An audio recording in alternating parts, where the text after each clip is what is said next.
for the Rockets and the Jazz. It has come down to a 7th and deciding game as the series has shifted back to the Toyota Center in Houston. A sellout crowd, better than 18,000, has turned out, complete with red pom-poms to stir things up. It's the Utah Jazz facing the Houston Rockets, with the winner advancing to the Western Conference Semifinals to meet up with those electrifying Golden State Warriors. Aaron Williams looking to set it up, has the screen from Boozer, and then Boozer draws the foul. It's called in the act. Because Houston is covering him with Yao Ming. They don't want Yao to have to get out to the three-point line to guard Okur. It's too much ground for him to cover. So instead they have him on Boozer. And Boozer's a little too quick for him. His space is up at 15, 17 feet, and he's been going right by Yao Ming in this series. Can somebody other than Yao and McGrady chip in with 15, 17 points? It may be Battier. Boozer, yes. So both clubs shooting well. The Jazz by 3. Shot clock to 6. Boozer powers his way. Boy, he has been spectacular. You see how quick he is, and that first step allows him to get around Yao. Then he's explosive enough to finish at the rim. One of the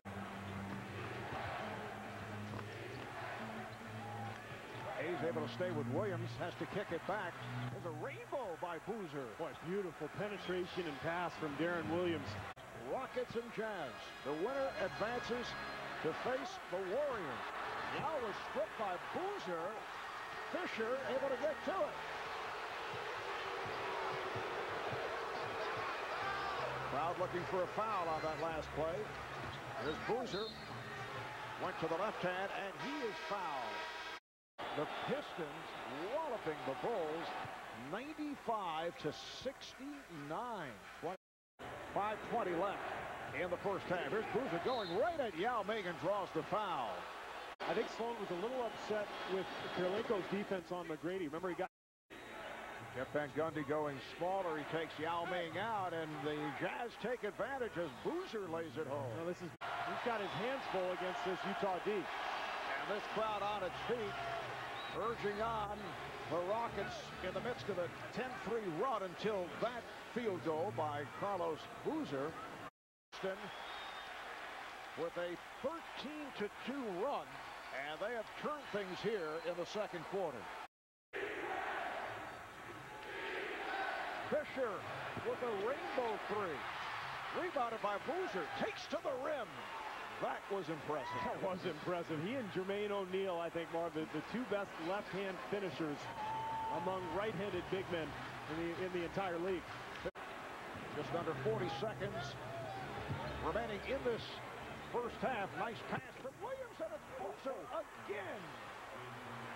Carlos Boozer with 17 points.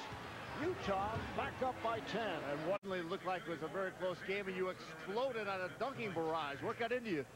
Just trying to be more aggressive. You know, they're doing a good job of making us take jump shots. We got to be more aggressive and drive to the hole. What was it? McGrady, met by Okur, delivers to Yao, and he's stopped by Boozer. Just too quick. Carlos Boozer too quick for Yao Ming at both ends of the floor. Fisher wide open. And gets the roll. That's a seating pass to Physical with a sprained ankle. There's Boozer. What a touch he has had. Carlos Boozer. Good job by Battier fronting on Okur. Offering. Rebounded by Boozer. There's Garachek.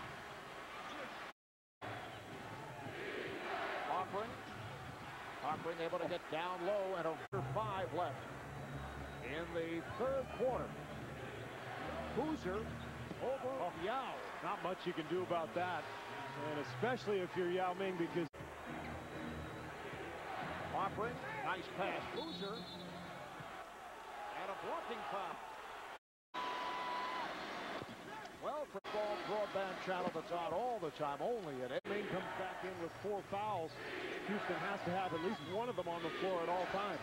Oh, nice fake. Boozer Off the head fake, walking around Juwan Howard. You see, it's not just Yao Ming that has trouble with. Now for the Landis-Hill Gel advanced performance. Oh, it's been Carlos Boozer just totally dominant tonight. You see the offensive board, the putback with the left hand, able to knock down that mid-range jumper. How about the pass from the high post? And he's one of those versatile players who can play either the low post or the high post. Him scoring over Yao Ming there, he has had. Utah has probably been the better team in this series. They just have not been able to break through. And once again here tonight, they're giving up an excellent performance, and Houston now in control. Hoffman trying to keep it alive and succeeds. What a play by Matt Hoffman. Boozer going at Yao, and a foul. Yes, it counts. So Boozer will head to the line. A foul on Yao Ming, that's number 5. And this is when he's been most effective against Yao in this series. Facing up, little dribble move, just too quick, and Yao tries to come over a little late. And Yao will go to the bench.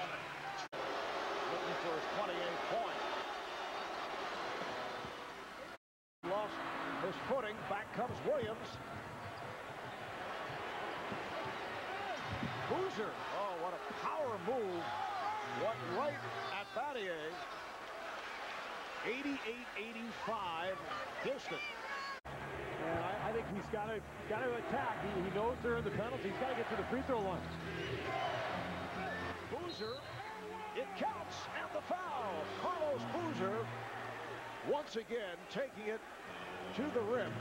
And he'll go to the line. The foul is on Hayes. That's his 4th. Well, Houston was really stretched out because they attacked that high screen and roll, and Utah did an excellent job spacing the floor and then making the right pass.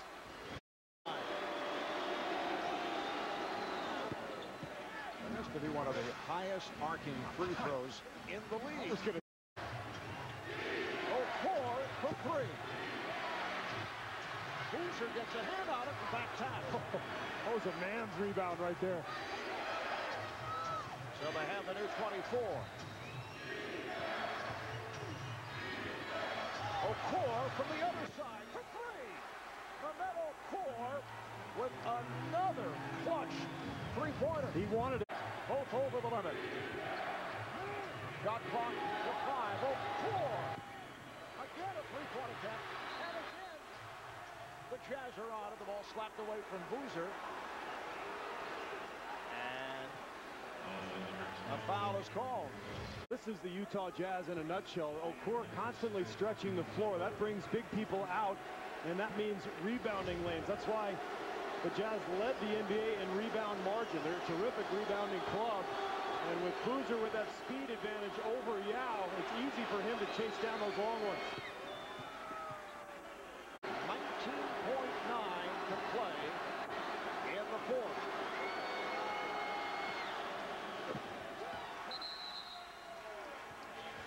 Critical free throws converted by Carlos Boozer. Talk about the overall game and the fact that you guys are advancing. Well, I'm going to tell you, this was a hell of a series. Both teams played terrific all season. I mean, the whole series. We tried to attack them, try to be more physical, get more free throws. They did a great job. I mean, for a while, it was back and forth scoring, back and forth free throws. And I'm just happy we're moving on. Talk about how you and this team has grown up during this playoff series. We talked to Jerry Sloan. He said Carlos Boozer was so excited before game 1. He had nothing left at halftime. Now, obviously, you dominate the game. This decides you going on to the next round. Yeah, I mean, I've been waiting 5 years to get in the playoffs, so I was real excited. Had a terrible game 1. I had Charles call me out, woke me up a little bit. I appreciate that, Charles.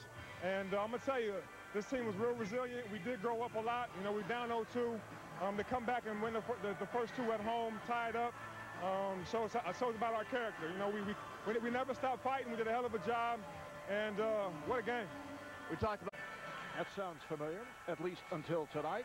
So the Utah Jazz move on to the Western Conference Semifinals in a matchup with Baron Davis, Stephen Jackson, and the Golden State Warriors. For the first time since 2000, the Jazz advanced past the first round